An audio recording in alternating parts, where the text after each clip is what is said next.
I work for a software development company, and one of the departments I oversee is a QA department. One of our customers had kind of an odd request. Most of the time when we test software, we use automation.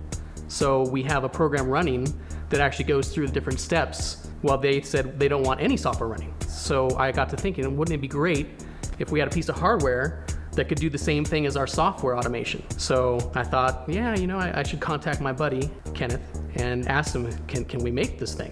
The EK1 started out as only being keyboard oriented. We were only going to capture and simulate keyboard keystrokes. Over the course of the development of the project, it's evolved to incorporate not only keystrokes, but also the mouse movements. And one of the nice things about the EK1 is when it makes its scripts, more or less, it's just a text file. So it's pretty cool how it's open to modification. So as an example, you have one developer and a bunch of different beta testers out there, and they're able to purchase this tool and they're able to communicate back to the developer. Let's say, for instance, you have one beta tester who's recording his actions with Emukey from like a set point, and presses a couple keys, and then all of a sudden all this gold falls out of the wall. Well, that's certainly a bug, and it's pretty hard to explain to a developer, well, I found this bug, you might want to fix it. So the beta tester was just typing up a report or submitting something, it wouldn't be as effective because they could search for it and never find it. But with the Emukey, it allows them to record their actions in the game, for instance, and then actually send that script to the developer for them to play it back and say, oh, well, that's where the bug is, and they can do that consistently. We're going to have a forum where users can come in and they can basically post like what they're doing with the EK1. I'm using it for this, I'm using it for that. Maybe share a couple of scripts like, this is how you install this program, or this is how you uninstall this program.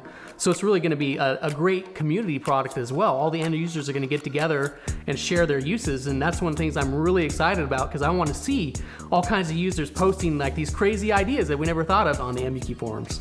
One of the interesting aspects that's been brought to our attention is that software developers like the idea of using an external hardware device that emulates all the keywords, because having a macro or automation software running alongside their application, it tends to present problems with debugging of your own application.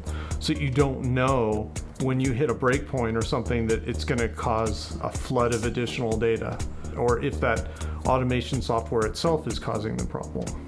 So we run our Emukey playback and record software on an external system so that it does not interfere in any way with the application and the operating system that's under test. If you do run it on the same system, it's not a big deal. It's just not preferential if you're a developer. And they're going to be working at such a level where they're going to know if there's any possibility of any conflict. So they'll be able to understand best those needs. So a lot of work went into quality assurance for the EK1. We spent a great deal of time, making sure everything works as it should with no errors. We've gone through several prototypes. Everything's ready, everything's complete, but now we need backing in order to do the final step, in order to send it out, get it mass produced, so that we can make a nice finished product at a reasonable price. We know it's going to help a lot of people. Like I said, there's so much potential. We don't know who else is going to benefit from its use, and we're really excited about that. And we really want to get it out there, but we just can't do it without backing. So we're giving the power to the users to decide what they're going to end up doing with this. And we're excited to see where they take it and where it goes, and we're going to be there to support them.